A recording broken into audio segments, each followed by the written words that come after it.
profeta Zacarias. Então você que já sabe onde se encontra aí o livro do profeta Zacarias, você pode abrir a Bíblia para lá.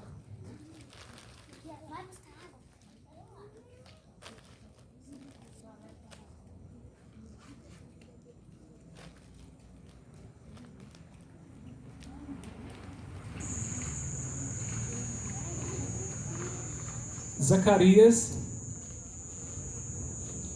vamos ler no capítulo 7 desse livro, a segunda metade desse capítulo, que vai desde o versículo 8 até ao versículo de número 14. Livro do profeta Zacarias, versículo 8 a 14. Veja só então o que nos é dito aqui pelo nosso Senhor em Zacarias capítulo 7, versículo 8 em diante. Atenção então, a leitura nos diz assim: a palavra do Senhor veio a Zacarias, dizendo: assim fala o Senhor dos exércitos, executai juízo verdadeiro, mostrai bondade e misericórdia, cada um a seu irmão. Não oprimais a viúva, nem o órfão, nem o estrangeiro, nem o pobre, nem intente cada um em seu coração o mal contra o seu próximo. Eles, porém, não quiseram atender, e rebeldes me deram as costas e ensurdeceram os ouvidos para que não ouvissem. Sim, fizeram o seu coração duro como diamante, para que não ouvissem a lei, nem as palavras que o Senhor dos Exércitos enviara pelo seu Espírito. Mediante os profetas que nos precederam, daí veio a grande ira do Senhor dos Exércitos.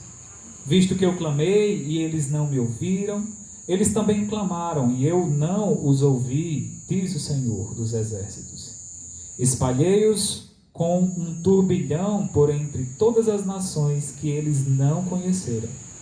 E a terra foi assolada atrás deles, de sorte que ninguém passava por ela, nem voltava, porque da terra desejável fizeram uma desolação. Vamos fazer uma leitura e logo em seguida vamos à mensagem, explanação da mensagem do Senhor. Não leitura, né? Uma oração. Nosso bendito Deus e Pai, obrigado por Tua graça, nos dado nesse momento através da leitura da palavra e também, ó Deus, da meditação que podemos fazer nela. Nós reconhecemos, ó Deus, que a Tua palavra ela tem o poder de transformar as nossas vidas. E se nós queremos mudar para melhor, Deus, aqui nós encontraremos a solução. Aqui está, ó Deus, a fórmula do sucesso, que é a obediência aos Teus preceitos, obediência à Tua palavra, que é boa, perfeita e agradável. Ninguém há de se perder, ó Deus, pelo caminho que esse mundo nos dá aqui para percorrer, se tivermos na Tua palavra a nossa bússola, o nosso norte, o nosso mapa. Obrigado a Deus por nos orientar, por onde devemos andar e a forma como devemos andar, ou seja, o nosso modo de agir. Perdoa os nossos pecados, as nossas falhas, aceita dos nossos lábios, ó Deus, da nossa mente, do nosso coração, o louvor e a adoração que prestamos a Ti e agora através da Tua palavra pregada. Dá-nos compreensão através do Santo Espírito de Deus, isso é o que nós te suplicamos. Amém. Pois muito bem, meus irmãos, na semana passada nós estudamos a primeira parte desse capítulo, tá certo? O capítulo de número 7, que vai do versículo 1 até ao versículo 7, que fala sobre o jejum, tá bom? Que era aquela prática comum entre os judeus de se abster do alimento físico para ter acesso ao alimento espiritual. Obviamente o alimento espiritual era a comunhão com Deus, era a intimidade com o Senhor. Lembra, eu falei que nunca as nossas necessidades serão mais importantes do que a comunhão com Deus. Nós nunca podemos nos achegar diante do Senhor com o propósito de apenas obter obtermos da adoração a Ele os benefícios. Isso é uma forma egoísta de vir até Deus. Há pessoas que, inclusive, estão passando por momentos de dificuldade e pedem o auxílio de Deus. E Deus os auxilia, como tantas vezes fez o povo de Israel. Mas da mesma forma como por tantas vezes fez o povo de Israel, basta que passe um tempo e o povo se esquece de quão bondoso foi Deus e volta aos seus pecados. Nos versos de 1 a 7 do capítulo 7 de Zacarias, nós vemos exatamente isso acontecendo. Aqueles homens se achegando a Deus para adorá-lo, não com o fim de obter comunhão com Deus, ou seja, não entendendo que esse é o bem mais precioso, mas querendo um outro tipo de benefício. E Deus, ele não aceita.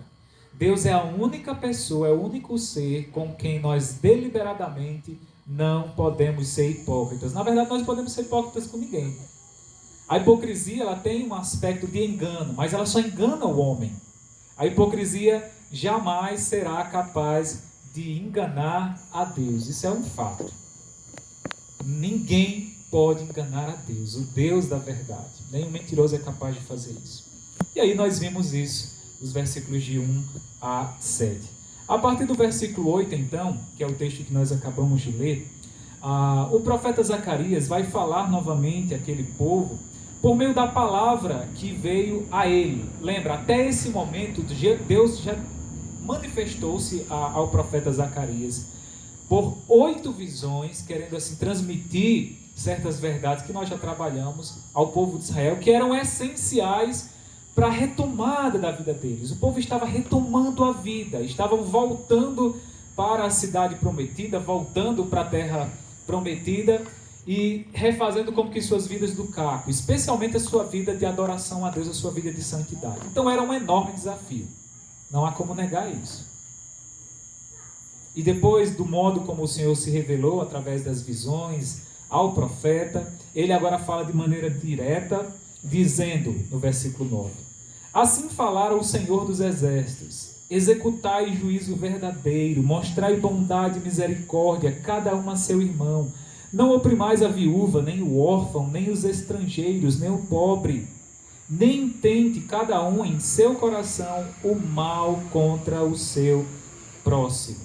Nessas primeiras palavras aqui que nós vemos, Deus fala novamente com o povo através do profeta, mostrando ou lembrando a eles as palavras que ele havia dito outrora aos pais, aos seus antepassados, às gerações anteriores dos israelitas, um povo que rapidamente se esqueceu do Senhor. E que por conta do seu esquecimento, por conta da sua rebeldia e do seu pecado, foram mandados para o cativeiro. O povo não foi mandado por Deus por qualquer motivo, mas foi exclusivamente por sua rebeldia e desobediência ao Senhor, sua falta de temor. E aí nessas palavras o Senhor conclamou aquela nova geração a agir de 3 formas. Conseguiu perceber aí na leitura?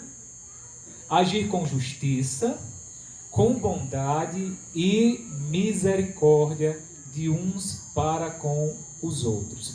E aí quando você vê nas Escrituras o Senhor dizendo, mostrando, falando a respeito do modo como alguém, ou mesmo o povo, um grupo deveria agir, é porque provavelmente aquelas coisas estavam fora do comportamento.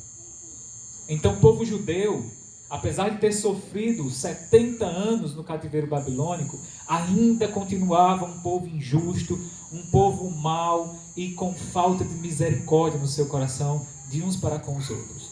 Demonstrando assim aquilo que havia de primordial no seu coração, que não era o temor a Deus. Era o quê? O pecado, a rebeldia. É interessante porque o termo aqui, justiça, é que ele lembra justiça quando você pensa em justiça. Aqui no texto, essa palavra é usada com um sentido mais amplo, de restaurar a harmonia e a paz que é para um determinado lugar, uma determinada situação, uma situação de conflito e injustiça. Então, quando se fala em justiça nas Escrituras, diz respeito à providência de Deus, tornando novamente aquela situação uma situação harmônica, onde a paz reine, e não, obviamente, a maldade. Já a bondade e a misericórdia dizem respeito à atitude de amor e lealdade que estão presentes nos mais diversos relacionamentos. O crente, o povo de Deus, deve ter como característica a bondade e a misericórdia.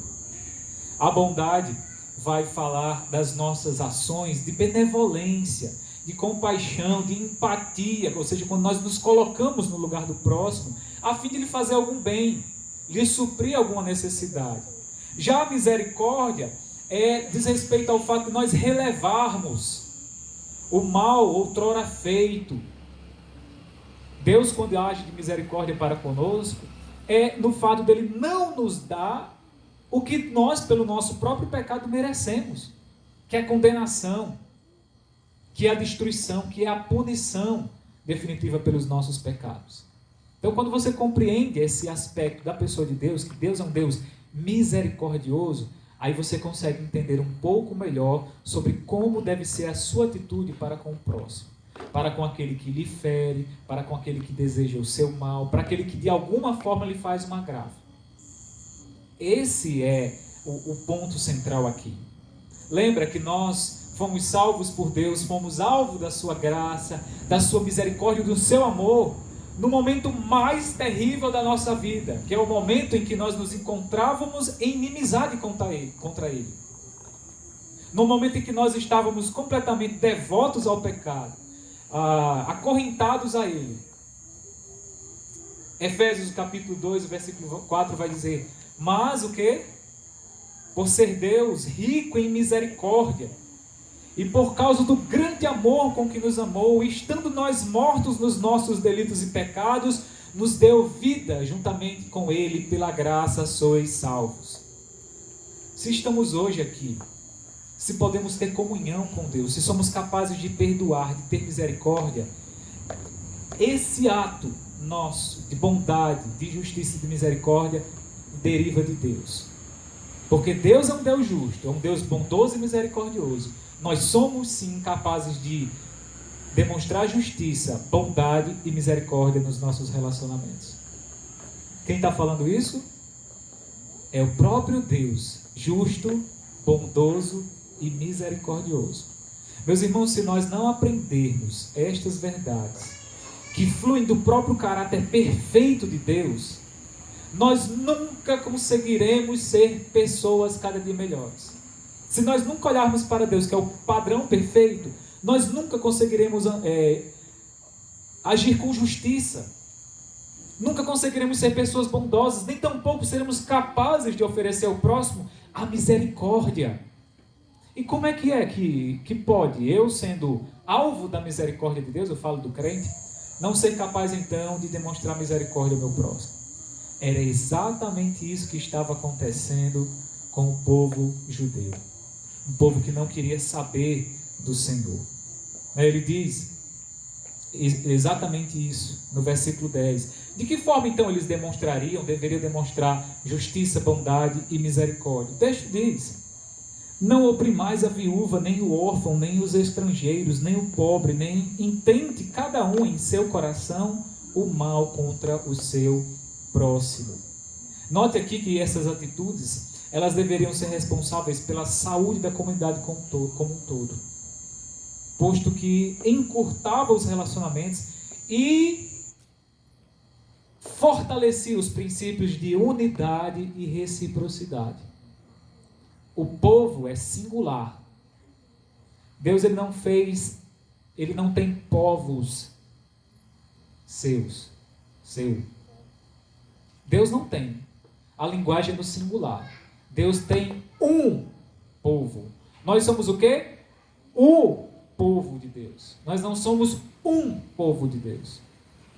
É certo, obviamente, que Deus fez de entre todos os povos do mundo um povo exclusivamente seu. E essa é aí onde está a diferença. É aí onde está o princípio da unidade e da reciprocidade. Estão lembrados o que é reciprocidade? Eu faço para ti, tu faz para mim. Isso é reciprocidade.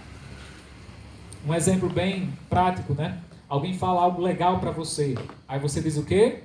A recíproca é verdadeira. Já ouviram essa expressão já? A recíproca é verdadeira. O que é que eu estou querendo dizer com isso? O mesmo eu sinto por você. A mesma coisa que você sente por mim, eu também sinto por você. O meu sentimento é recíproco, é correspondido, é correlato.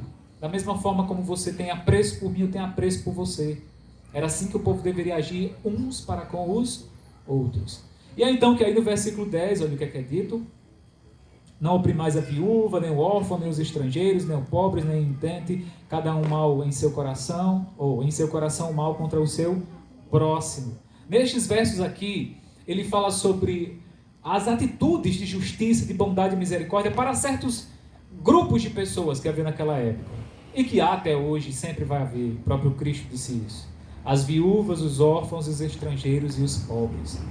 E aqui, meus irmãos, é interessante porque nessa época a exploração dos menos favorecidos, assim como não só nessa época, mas em todas as épocas, era um atentado contra a justiça, contra a bondade, a misericórdia que fluía de Deus. Pois não levava em consideração que a viúva, o órfão, o estrangeiro e o pobre estavam em situação financeira, especialmente financeira e social, agravada. Eram pessoas desfavorecidas, fragilizadas, que frequentemente eram exploradas pelos inescrupulosos. Pessoas com sede de poder, que fazem de tudo para conseguir o que querem. Isso é diferente dos dias de hoje, dos nossos políticos. É interessante porque o sistema governamental de Israel, ou seja, na lei, Deus colocava as pessoas mais justas e mais íntegras, era esta a ordem da parte de Deus, para governar o povo, para que a desigualdade fosse a menor possível e, se possível, não existisse. Hoje o que se vê, como também naquela época, é que as pessoas que têm o poder são exatamente essas que estão despreparadas para agir com justiça. Quem acompanha aí o nosso legislativo tem bem uma ideia do que eu estou falando. Quem acompanha as notícias do nosso Supremo Tribunal Federal. Pessoas que torcem a lei, como eles vão chamar de interpretam a lei ao seu bel prazer. As pessoas que deveriam primar pela justiça são aquelas que torcem a justiça à sua própria vontade e desejo. Logo, estas pessoas deveriam ser o quê? As últimas a terem acesso ao poder, à autoridade. Porque, sendo elas inaptas para atuar, necessariamente elas vão ser responsáveis pelo quê? Por injustiça, por opressão, por desigualdade. Enquanto os injustos não forem tirados do poder, não estou aqui com um discurso revolucionário, né? Mas é um princípio de Deus. Enquanto houver injustos no poder, sempre haverá injustiça, e em grau cada vez mais elevado. Por isso que Cristo, nas bem-aventuranças, diz o quê? Bem-aventurados que têm fome e sede de justiça, porque serão fartos. Já aconteceu, em alguns momentos você fica, como é que pode? Indignação, né, com algo que acontece e não há justiça. É sobre isso que o texto fala. Feliz é o homem que tem fome e sede de justiça, porque haverá um dia em que o Senhor, reto juiz, governará sobre tudo e sobre todos. E aí, meu amigo, será diferente. A coisa será completamente diferente. A justiça, a bondade e a misericórdia não serão distorcidas. Serão para todos, a fim de que, de modo geral, essas desigualdades, elas desapareçam. Meus irmãos, a desigualdade, ela é um evento do nosso mundo cair. Onde houver pecado, haverá desigualdade. Não adianta ficar lutando e levantando bandeiras contra a desigualdade. Todo mundo sabe, mas isso nunca vai deixar de existir. O próprio Cristo disse, nunca haverá de existir pobres. Ele diz, né, em um determinado momento, os pobres o quê? Sempre tendes convosco, para que vocês possam fazer o bem, mas a mim não. Ele em breve partiria, né, morreria. Então ele disse essa verdade de maneira muito clara. E aí nós entendemos também que mesmo órfão, mesmo pobre, mesmo estrangeiro, mesmo a viúva, quem fez todos eles?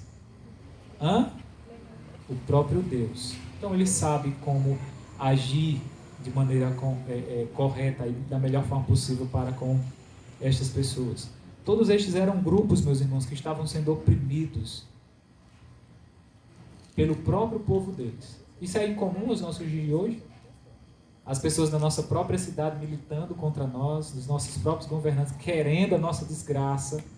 O povo não quer que a coisa melhore, eles querem que o lado deles melhore. E que se for necessário para o lado deles melhorar a desgraça do outro, então que seja assim. Meus irmãos, diante disso, nós vemos aqui, né, que o nosso dever deve ser sempre cuidar bem daqueles que estão ao nosso redor e que precisam de auxílio. A misericórdia, a bondade, o perdão, a graça, a mão estendida deve ser algo do crente. Algo da nossa vida. 1 Timóteo, me lembro se é o capítulo 5. Não sei se eu vou encontrar esse texto. Ele fala sobre isso. Acho que eu não vou encontrar não.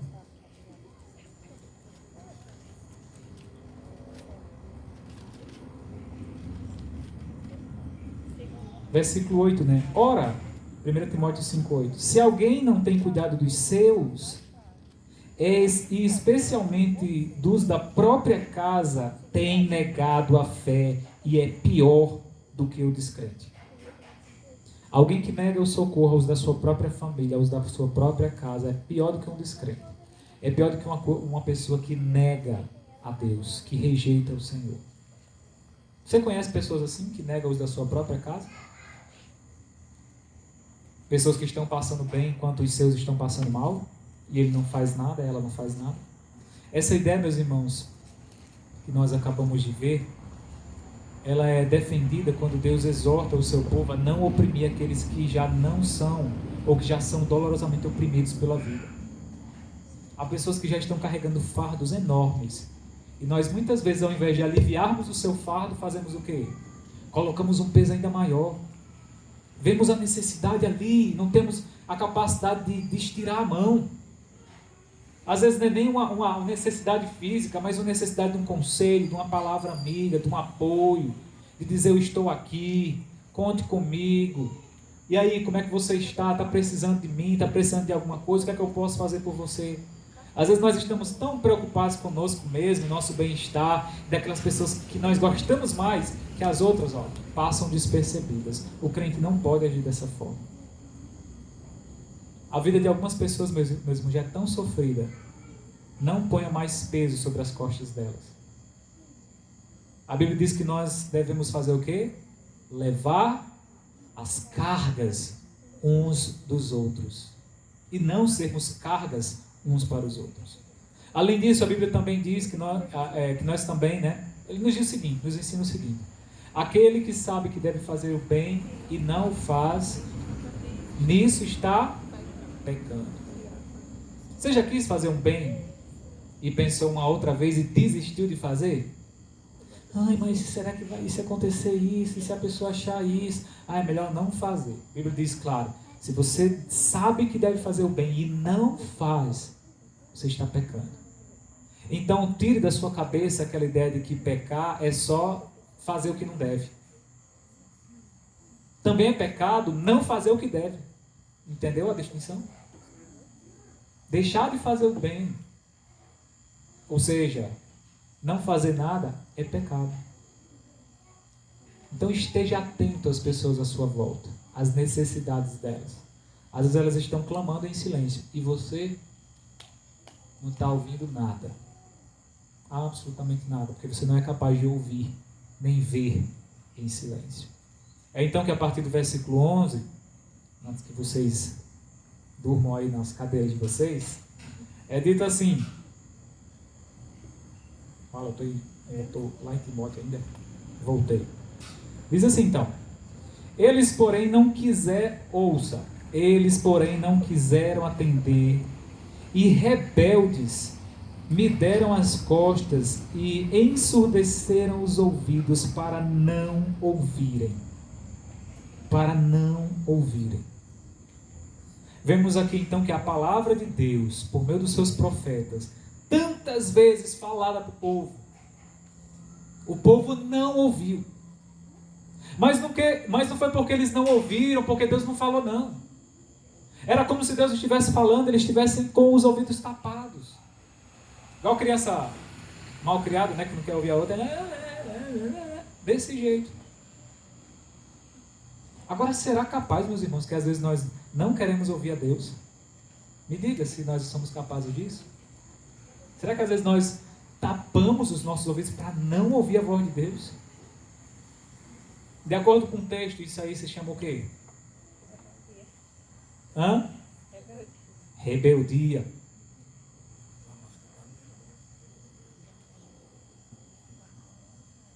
Quando você diz algo para o seu filho e o seu filho não quer ouvir, como é que se chama isso? Hã? Como é que se chama? Diga para mim. Rebeldia. Quando você ouve algo que você deve fazer, você não faz. E dá de ombros para isso. Como é que se chama isso? Rebeldia. O que é o pecador para Deus? Um rebelde. Alguém que não está disposto a obedecer. Eles não só não ouviram ou taparam seus ouvidos, para não ouvir, como também endureceram o coração para a palavra do Senhor. Veja só o seguinte. O texto não diz que o coração deles era duro, que o coração deles foi endurecido. O texto diz o quê? Que eles endureceram o próprio coração. Eles não quiseram atender, o versículo 11 diz isso. Se ensurdeceram, não quiseram dar ouvidos. Fizeram seu coração duro como diamante. De quem é a ação aqui dessas pessoas? Já dei a resposta. De quem é a ação aqui no texto? De se ensurdecer, de endurecer.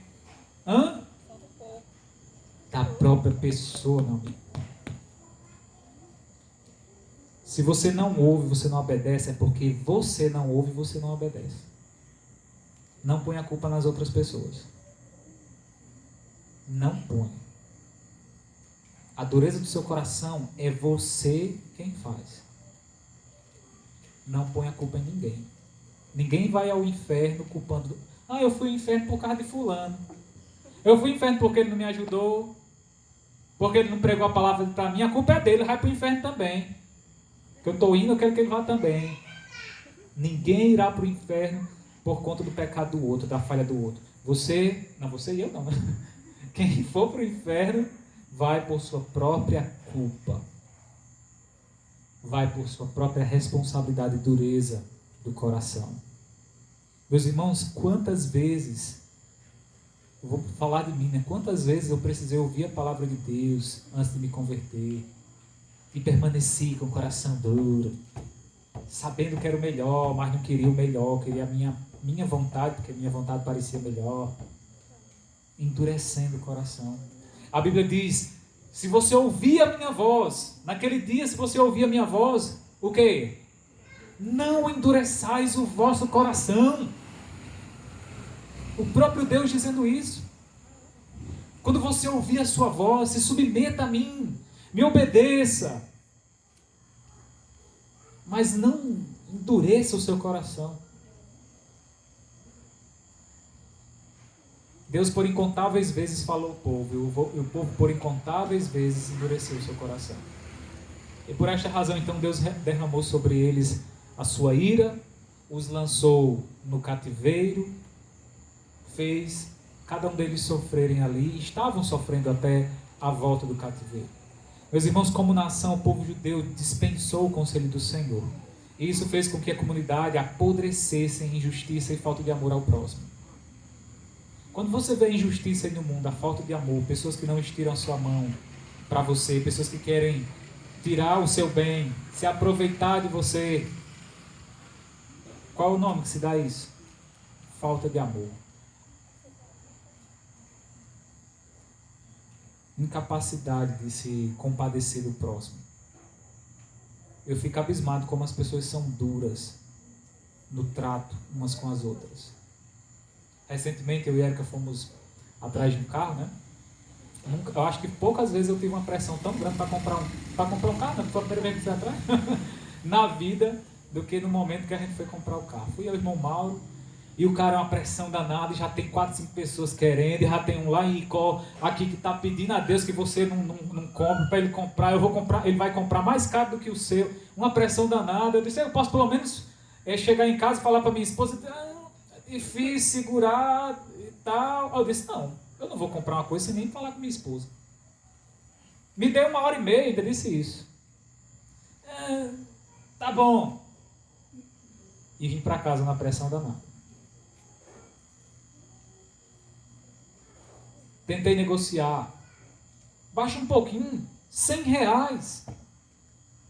Não dá. Minha esposa... Aí começou o jogo emocional, né? É Natal, me dê esse presente de Natal, minha esposa está grávida. Deu um risinho e disse, não dá.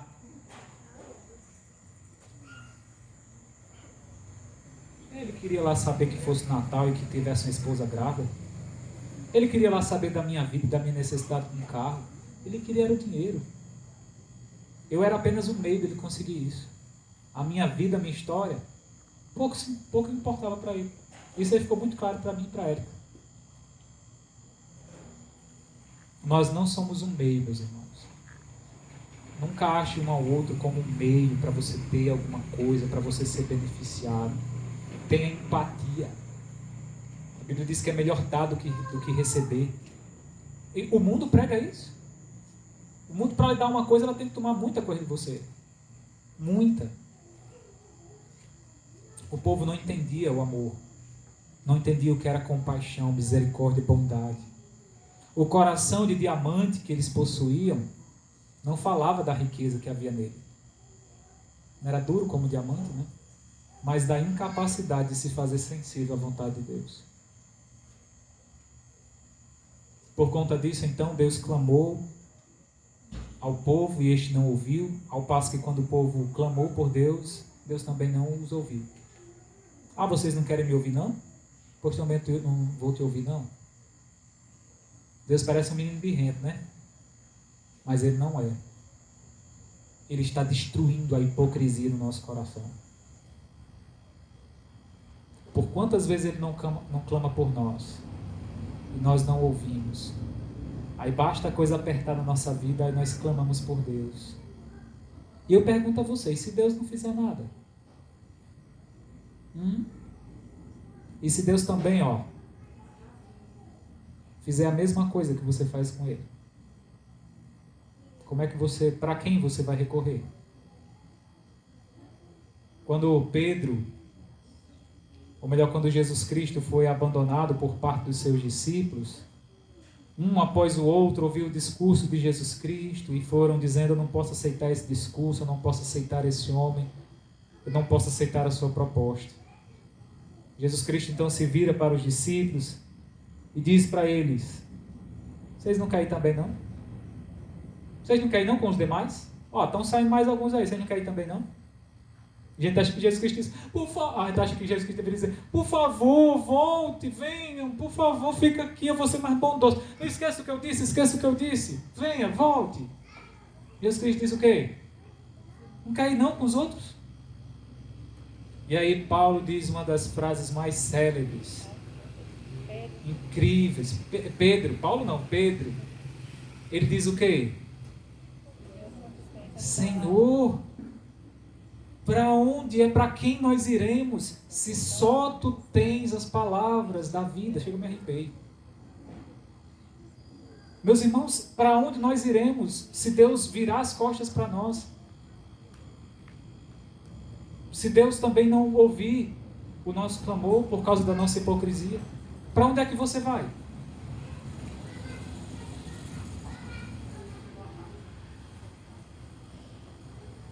Meus irmãos, quando nós ouvirmos a voz do Senhor, não endureçamos o nosso coração, para não suceder que quando nós clamarmos por Ele, Ele não nos ouça.